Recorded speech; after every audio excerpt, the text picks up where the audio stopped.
C'était la canicule, la sécheresse. Il faisait très chaud. Il ne pleuvait pas. Et toutes les plantes de la savane étaient desséchées. Les animaux avaient soif. Et il y avait Monsieur Lièvre. Dans les histoires africaines, le lièvre, il s'appelle Luck. Et il est généralement très malin. Et Monsieur Lièvre, Luck, il avait beaucoup de petits levreaux. Alors il fallait qu'il leur trouve à manger. Alors il a pris un sac, il est parti de son terrier, et il a galopé d'un côté, il n'a rien trouvé. Il a galopé de l'autre côté, il n'a rien trouvé. Il a galopé devant lui, il n'a rien trouvé. Il était épuisé. Il a continué à galoper, et là, arrivé en haut d'une petite colline, il a vu un arbre. Oh, mais pas un petit arbre de rien du tout. Un arbre énorme, tout seul. Un arbre, il fallait peut-être 6 ou 7 personnes se donnant la main pour en faire le tour de son tronc. Vous avez une idée de quel arbre ça peut être? Un baobab. Un baobab. Exactement. Les baobabs, ce sont des arbres extraordinaires. Ils peuvent vivre très longtemps. Et ce ne sont pas des arbres qui vivent dans les forêts. Ils vivent tout seuls. Ce sont des arbres solitaires. Il y en a qui sont un peu plus loin. Ils ont des racines très grandes qui pénètrent très profondément dans le sol. Et même quand il y a la sécheresse, le baobab, il est toujours vert. Parce qu'il a des racines très profondes. Alors quand le lièvre, il a vu le baobab, il s'est dit, oh, je vais pouvoir me mettre à l'abri, je vais pouvoir me reposer. Alors il a galopé jusqu'au baobab, il s'est assis contre le tronc du baobab, et là il était bien. Et alors, il était tellement bien qu'il a dit comme ça, sans y penser, il a dit, oh baobab, que ton ombre est fraîche, comme je suis bien là. Et là, le baobab, quand il a vu ce tout petit animal-là, qui le remerciait pour son ombre fraîche, ça lui a fait plaisir. Quand on vous dit un compliment comme ça fait plaisir. Alors le baobab, comme ça lui a fait plaisir, il a dit, ben, je vais lui faire un peu de vent. Il a commencé à remuer ses feuilles comme ça, pour faire de l'air. Et là, le lièvre, il a dit comme ça, oh baobab, comme tu es gentil de me faire de l'air. Vraiment, mais... Puis là, il a vu dans une branche, il a vu un gros fruit. Le fruit du baobab. C'est un très gros fruit. Et là, le lièvre, je vous ai dit qu'il était malin. Oui. Il a dit, oh baobab, ton ombre est fraîche. Le vent que tu me fais est agréable. Mais ce fruit-là, je me demande vraiment s'il est bon.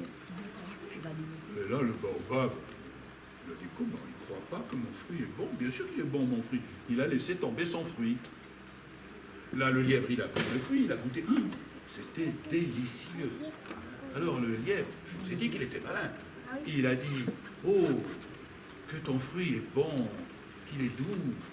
Mais je me demande si ton cœur est aussi bon que ton fruit. Et là, le baobab, il a dit, mon cœur, bien sûr qu'il est bon. Il a ouvert son cœur. Il a ouvert son écorce. Et là, le lièvre, il a senti dans son dos que l'écorce du baobab était en train de s'ouvrir. Et je ne sais pas si vous savez, dans les très vieux baobabs, il y a une cavité à l'intérieur. Une famille peut vivre à l'intérieur d'un baobab. Et là, le lièvre, il a senti que ça s'ouvrait derrière lui. Alors, il est rentré dans le baobab.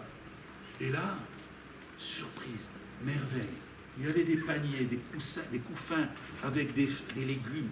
Il y avait des choux, il y avait des carottes, il y avait des navets, il y avait des épinards, il y avait des haricots verts. Il y avait toutes sortes de légumes frais. Et puis, il y avait aussi des fruits. Il y avait des ananas, il y avait des bananes. Vous connaissez d'autres fruits d'Afrique? Il y avait des mangues. Il y avait Des ananas. Des dattes. des dattes. Il n'y avait que des bons fruits là. Alors là, le lièvre qui avait son sac vide, il était parti pour chercher à manger pour ses petits levreaux. Et il était tout surpris, émerveillé. Puis là, le baobab lui a dit, c'est à toi, prends ce dont tu as besoin. Et là, le lièvre, il a pris Il a pris juste ce qu'il lui fallait pour sa famille. Il a pris quelques légumes, il a pris quelques fruits. Il était vraiment content. Il a remercié le baobab. Il s'apprêtait à partir. Et là, le baobab, en le voyant partir, lui a dit « Oh, mon ami, monte, tu vois, il y a une échelle là derrière, monte au premier étage. » Parce que la cavité était très grande. Alors, le lièvre est monté au premier étage. Et là, merveille des merveilles, il y avait des tissus de toutes les couleurs. Il y avait des bijoux, il y avait des colliers, il y avait des boucles d'oreilles, il y avait des bracelets pour les poignets et pour les chevilles, il y avait des coquillages magnifiques, il y avait des perles. Là, le lièvre, il a vu tout ça. Et le baobab lui a dit « Mon ami, je pense que tu as une femme et que ça lui ferait plaisir que tu lui ramènes quelque chose. » Le lièvre, là, il a pris des colliers, oh, pas beaucoup, un collier, des boucles d'oreilles, des bracelets, une pièce de tissu pour faire un boubou pour sa femme. Et puis il est parti. Il est parti en remerciant le baobab. Le baobab lui a dit « Reviens quand tu veux, mon ami, on aura un petit moment de conversation. » Je vous ai dit, les baobabs, c'est des arbres solitaires, mais de temps en temps, ça leur faisait plaisir d'avoir de la conversation. Le lièvre, il est rentré chez lui.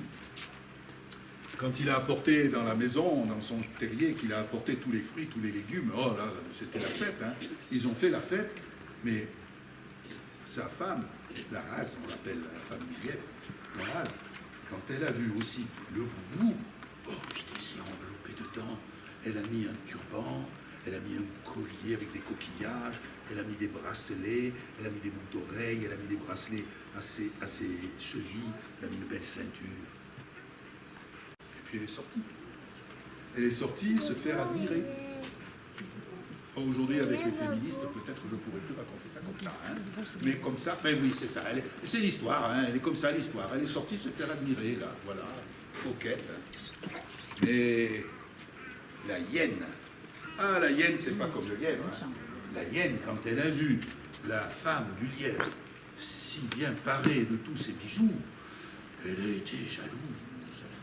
Alors, vite, elle est allée la voir et lui a dit, dis-moi, qui c'est qui t'a apporté ça? C'est ton mari? Où est-ce qu'il a eu tout ça? Où est-ce qu'il a eu tout ça? Où est-ce qu'il a eu tout ça?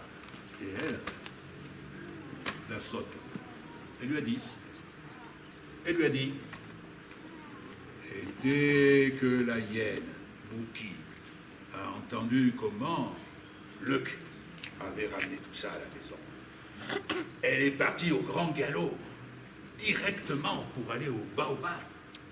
Elle s'est assise en dessous du baobab et lui a dit « Oh baobab, que ton feuillage me fait une ombre apaisante. Oh baobab, remue un peu tes branches pour me faire de l'air. Oh baobab, dis-moi ton fruit là, tu crois qu'il est bon ?» Le baobab, c'est un grand naïf. Il a laissé tomber son fruit. La hyène, elle n'a même pas goûté, hein. Elle lui a dit tout de suite, elle a dit, oui, ton fruit, il est bon, d'accord, mais je voudrais connaître ton cœur. Et le baobab, qu'est-ce qu'il a fait d'après vous? Il a ouvert son cœur. La hyène, elle est rentrée. Elle n'a même pas regardé les fruits et les légumes, hein. Elle est montrée directement au premier étage. Et là, elle avait amené un grand sac. Elle a pris les colliers, elle a pris les bracelets, elle a pris les coquillages, elle a pris les perles, elle en voulait toujours plus, elle en voulait toujours plus, elle criait, elle en voulait toujours plus, elle disait au baobab, baobab, je veux tout de toi, je veux tout de ton cœur, je veux tout jusqu'aux racines. Et là, le baobab, il s'est dit, mais qu'est-ce que c'est que celle-là? Elle ne m'a même pas dit merci. Alors il a commencé à refermer son cœur. Et là, Bouki, la hyène, quand elle a vu que la porte, l'écorce du baobab était en train de se refermer, elle a pris peur. Elle est descendue à toute vitesse. Elle a voulu sortir, mais elle n'a pas eu le temps. Elle a été coincée par le derrière. Elle a été coincée par le derrière. Elle avait la queue qui était emprisonnée là. Elle s'est débattue, elle a crié, elle a commencé à crier. Elle était furieuse, mais elle ne pouvait pas s'échapper. Vous ne savez pas ce qu'elle a fait? Elle s'est rongée la queue pour pouvoir se libérer. Oui, madame. Et c'est pour ça que depuis, les hyènes n'ont pas de queue et qu'elles ont le derrière tout aplati, comme si un rhinocéros s'était assis dessus. Et depuis, le baobab, qui a si bon cœur, il ne l'a plus ouvert à personne. Et c'est un peu comme les hommes. Il y a des hommes qui ont bon cœur, mais qui ne l'ouvrent à personne. Et si vous rencontrez, madame, un jour un homme qui n'ouvre pas son cœur, demandez-vous quelle hyène il a rencontrée dans sa jeunesse.